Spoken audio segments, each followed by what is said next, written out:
Hello students, my name is Rohit Kumar and you are welcome back in my YouTube channel Bachelor classes.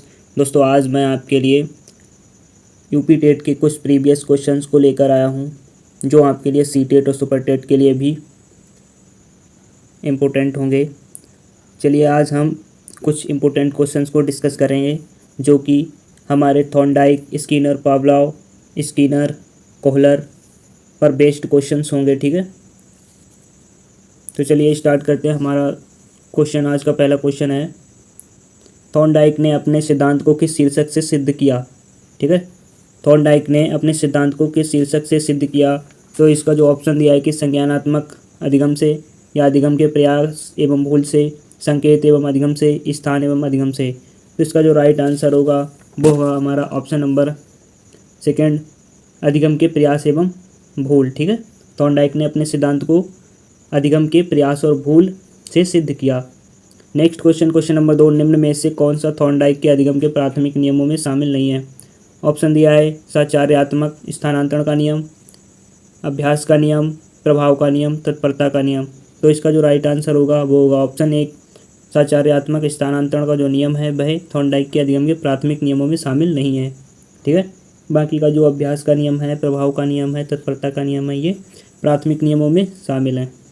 Question number 3, विकास का वह संबंध परिपक्वता से है जो उद्दीपन का किससे है, परिवर्तन से है, प्रतिक्रिया से है, प्रयास से है, परिणाम से है। तो इसका जो राइट आंसर होगा वो होगा ऑप्शन 3। ठीक है, प्रयास से। विकास का वही संबंध परिपक्वता से है जो उद्दीपन का प्रयास से है। नेक्स्ट क्वेश्चन, क्वेश्चन नंबर 4, सीखने का नियम दिया है। सीखने का नियम किसने दिया है, पावलोव ने दिया है, या स्किनर ने दिया है, या थॉर्नडाइक ने दिया, कोहलर ने दिया है। इसका जो राइट आंसर होगा वो होगा ऑप्शन 3। ठीक है, स्किनर ने सीखने का सिद्धांत नियम दिया था। ठीक है, नेक्स्ट क्वेश्चन, क्वेश्चन नंबर 5 कह रहा है कि निम्नलिखित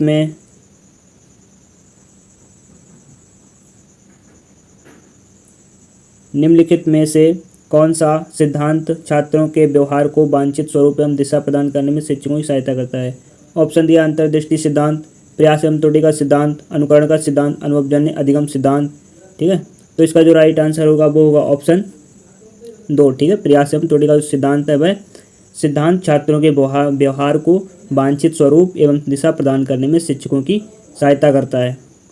नेक्स्ट क्वेश्चन, क्वेश्चन नंबर 6 कह रहा है कि पियाजे मुख्य रूप से किसके अध्ययन के लिए माने जाते हैं। ठीक है, ऑप्शन 1 दिया है, भाषा के विकास, या यौन विकास, या संज्ञानात्मक विकास, या सामाजिक विकास।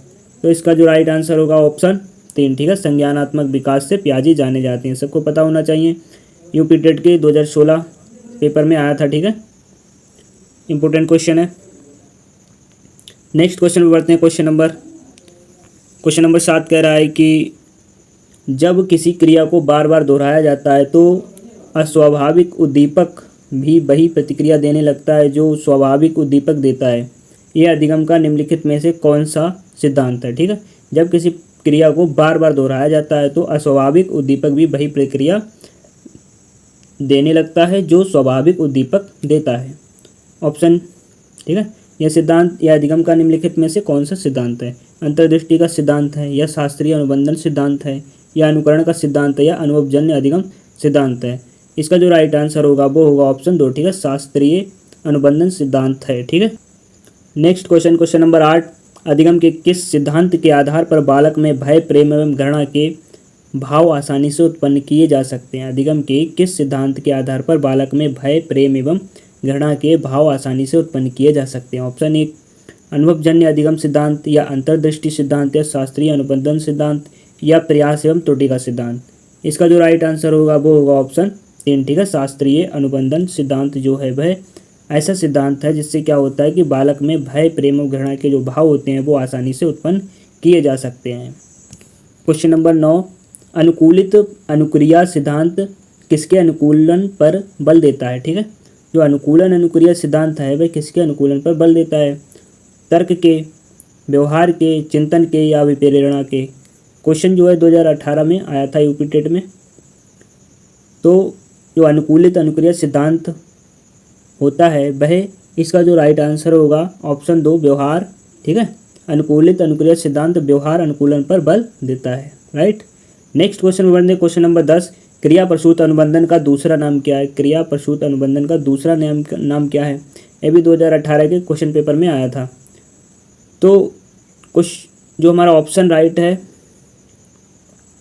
ऑप्शन 1 समीपस्थ अनुबंधन, 2 नैमित्तिक अनुबंधन, प्राचीन अनुबंधन या चिन्ह अनुबंधन। ठीक है, क्रिया प्रसूत को इसका जो राइट आंसर होगा वो होगा ऑप्शन 2। ठीक है, नैमित्तिक अनुबंधन के नाम से भी जाना जाता है, ध्यान रखना। क्रिया प्रसूत को नैमित्तिक अनुबंधन के नाम से भी जाना जाता है, 2018 में आया था क्वेश्चन। ठीक है, नेक्स्ट क्वेश्चन, क्वेश्चन नंबर 11 कह रहा है कि क्रिया प्रसूत अनुकूलन सिद्धांत का प्रतिपादन किसने किया था। ठीक है, अभी पूछ रहा था कि क्रिया प्रसूत अनुबंधन का दूसरा नाम क्या है, तो नैमित्तिक अनुबंधन, ध्यान रखना। और पूछेगा अगर क्रिया प्रसूत अनुकूलन सिद्धांत का प्रतिपादन किसने किया था, तो इसका जो राइट आंसर होगा, ऑप्शन दिया है कि पावलोव ने या स्किनर ने या थॉर्नडाइक ने या कोहलर ने। इसका जो राइट आंसर होगा वो होगा स्किनर ने। ठीक है, क्रिया प्रसूत अनुकूलन सिद्धांत स्किनर ने प्रतिपादित किया था। ये भी 2016 में आया था। ठीक है, यूपी टेट के 2016 पेपर में आया था। नेक्स्ट क्वेश्चन बढ़ते, क्वेश्चन नंबर 12 कह रहा है कि पुनर्बलन सिद्धांत है।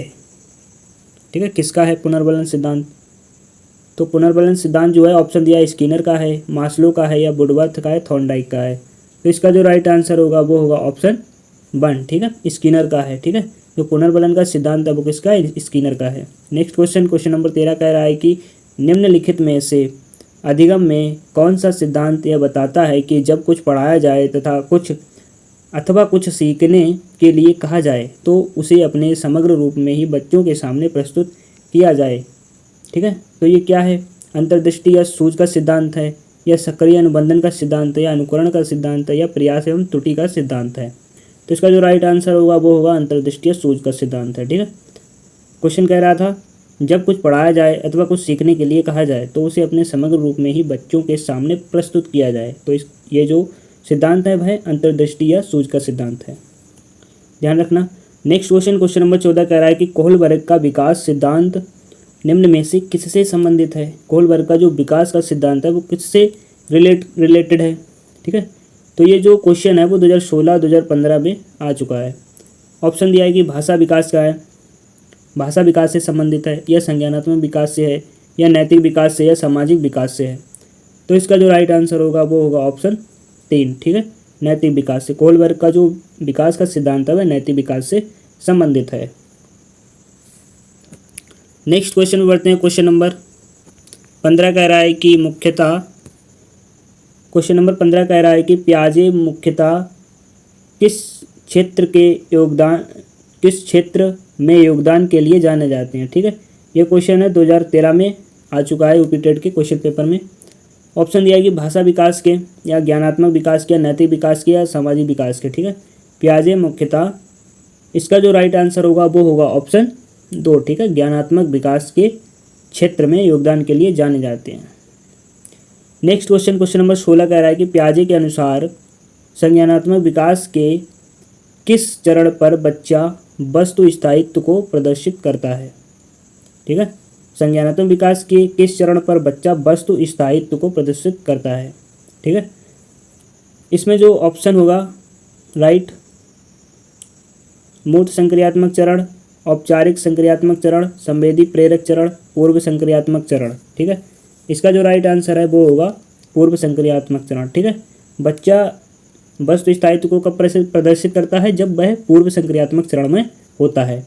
नेक्स्ट क्वेश्चन बढ़ते हैं, क्वेश्चन नंबर 17 कह रहा है कि बच्चों में सीखी गई निसहायता का कारण है। बच्चों में सीखी गई निसहायता का कारण क्या है।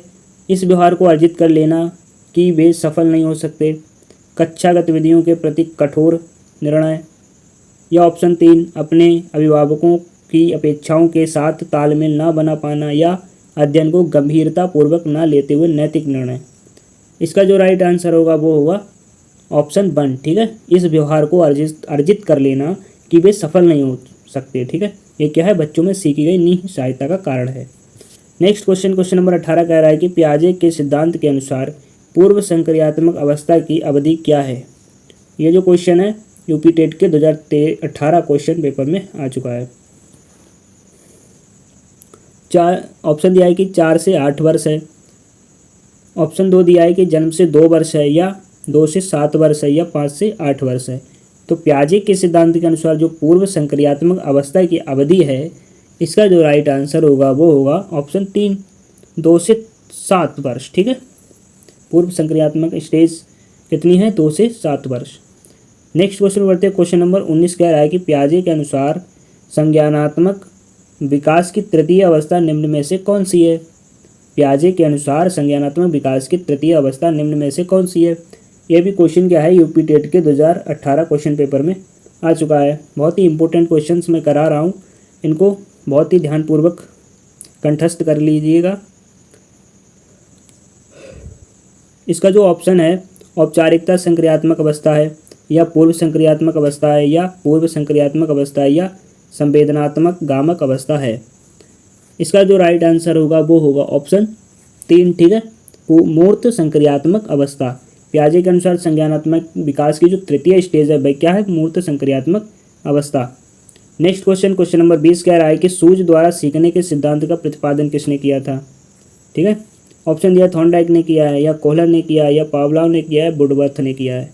तो इसका जो राइट आंसर होगा वो होगा ऑप्शन 2। ठीक है, कोहलर ने।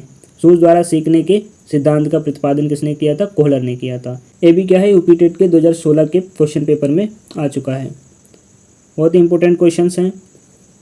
नेक्स्ट क्वेश्चन, क्वेश्चन नंबर 21 कह रहा है कि कोहलर यह सिद्ध करना चाहता था कि सीखना क्या है, एक ऐसी स्थिति है जिससे व्यक्ति पशु से श्रेष्ठ है। ठीक है, एक ऐसी स्थिति है जिसमें व्यक्ति जो होता है वो पशु से श्रेष्ठ है, या स्थायित्व या दृच्छित क्रिया है, या संज्ञानात्मक संकार्य है, या परिस्थिति के विभिन्न अंगों का प्रत्यक्षीकरण है। तो इसका जो राइट आंसर होगा वो होगा ऑप्शन 3। ठीक है, संज्ञानात्मक संकार्य है। कोहलर कह रहा है कि कोहलर ने सिद्ध किया था कि सीखना क्या है, संज्ञानात्मक संकार्य है। ये भी क्वेश्चन जो है वह यूपी टेट के 2018 के क्वेश्चन पेपर में आ चुका है। नेक्स्ट क्वेश्चन, क्वेश्चन नंबर 22 कह रहा है कि संज्ञानात्मक विकास के 4 चरणों संवेदी पेशीय, पूर्व संक्रियात्मक, स्थूल संक्रियात्मक और औपचारिक संक्रियात्मक की पहचान की गई थी। किसने की थी। ठीक है, संज्ञानात्मक जो 4 चरण हैं वो किसने पता लगाया था उनका। कुछ ये भी क्वेश्चन क्या है, यूपी टेट के पेपर 2013 के क्वेश्चन पेपर में आ चुका है। ऑप्शन दिया कि हिलगार्ड द्वारा, या स्टॉट द्वारा, या हरलॉक द्वारा, पियाजे द्वारा। तो जो संज्ञानात्मक विकास का जो सिद्धांत है वह किसने दिया था, वह पियाजे ने दिया था। तो इसकी स्टेजेस भी पियाजे ने ही दी थी। ठीक है, 4 चरणों की जो स्टेजेस हैं वह पियाजे ने दी थी। पियाजे क्या है, संज्ञानात्मक विकास से रिलेटेड हैं। नेक्स्ट क्वेश्चन, क्वेश्चन नंबर 23 कह रहा है कि पियाजे के संज्ञानात्मक विकास के सिद्धांत के अनुसार, पियाजे के संज्ञानात्मक विकास के सिद्धांत के अनुसार किस अवस्था में बालक परिकल्पनात्मक ढंग से समस्याओं पर विचार कर सकता है। ऑप्शन दिया है कि अमूर्त संक्रियात्मक अवस्था, या मूर्त संक्रियात्मक अवस्था, या पूर्व संक्रियात्मक अवस्था, या इंद्रिय जनित गामक अवस्था। तो इसका जो राइट आंसर होगा वो होगा ऑप्शन 1। ठीक है, अमूर्त संक्रियात्मक स्टेज जो होती है वहाँ क्या करता है बच्चा, परिकल्पनात्मक ढंग से समस्याओं पर विचार कर सकता है। ठीक है, नेक्स्ट क्वेश्चन में बढ़ते हैं। क्वेश्चन नंबर 24 कह रहा है कि निम्नलिखित में से कौन सा सीखने का नियम नहीं है। ऑप्शन दिया है कि तत्परता का नियम, या तनाव का नियम, या प्रभाव का नियम, या अभ्यास का नियम। इसका जो राइट आंसर होगा वो होगा ऑप्शन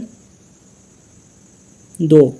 ठीक है, तनाव का जो नियम है वह सीखने का नियम नहीं है, बाकी का तत्परता का नियम, अभ्यास का नियम और प्रभाव का नियम, ये क्या है, सारे सीखने के नियम हैं। ये भी क्वेश्चन क्या है, यूपी टेट के क्वेश्चन 2016 क्वेश्चन पेपर में आ चुका है। ठीक है, नेक्स्ट क्वेश्चन, क्वेश्चन नंबर 25 कह रहा है कि अभिप्रेरणा का प्रत्याशा सिद्धांत किसके द्वारा दिया गया था। अभिप्रेरणा, ठीक है, मोटिवेशन का जो प्रत्याशा सिद्धांत है वो किसने दिया था।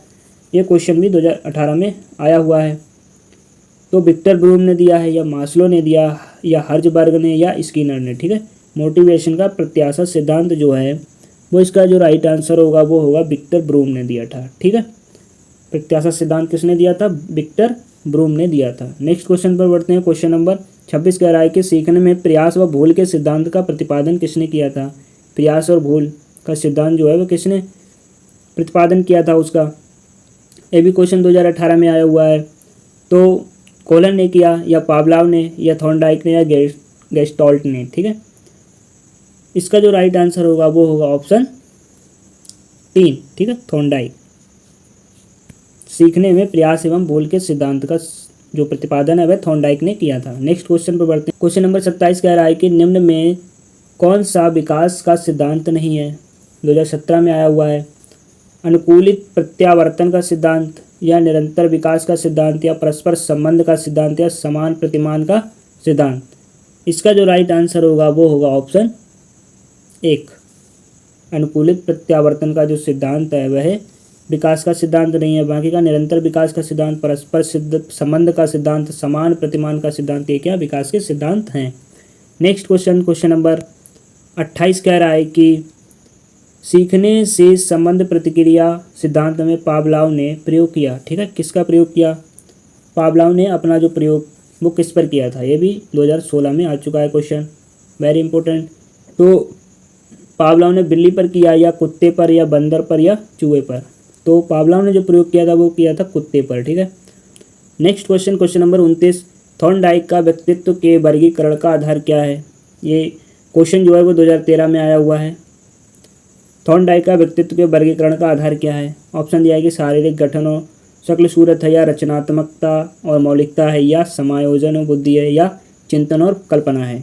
इसका जो राइट आंसर होगा वो होगा ऑप्शन 4। थॉर्नडाइक का व्यक्तित्व के वर्गीकरण का जो आधार है वो क्या है, बेस क्या है? चिंतन और कल्पना। ठीक है। क्वेश्चन नंबर 30 कह रहा है, लास्ट क्वेश्चन है इस प्रैक्टिस सेट का, एक अध्यापक की दृष्टि में कौन सा कथन सर्वोत्तम है? ठीक है, एक अध्यापक की दृष्टि में कौन सा कथन सर्वोत्तम है? 2011 में आया क्वेश्चन है ये। प्रत्येक बच्चा सीख सकता है, या कुछ बच्चे सीख सकते हैं, या अधिकतर बच्चे सीख सकते हैं, या बहुत कम बच्चे सीख सकते हैं? एक अध्यापक की दृष्टि में सबसे जो राइट आंसर होगा वो होगा प्रत्येक बच्चा सीख सकता है। ठीक है, ऑप्शन 1 राइट होगा। तो हमारा ये प्रैक्टिस सेट यहाँ पर ख़त्म होता है और मिलते हैं नेक्स्ट प्रैक्टिस सेट के साथ। अगर आपको ऐसे ही प्रैक्टिस सेट और चाहिए और अपनी जो प्रिपरेशन है उसको कंटिन्यू रखना चाहते हैं हमारे साथ, तो हमारे चैनल को सब्सक्राइब कर लें, जहाँ पर आपके लिए एक सीरीज़ वाइज प्रैक्टिस सेट मिलेंगे हर सब्जेक्ट के और हर एग्ज़ाम के। ठीक है।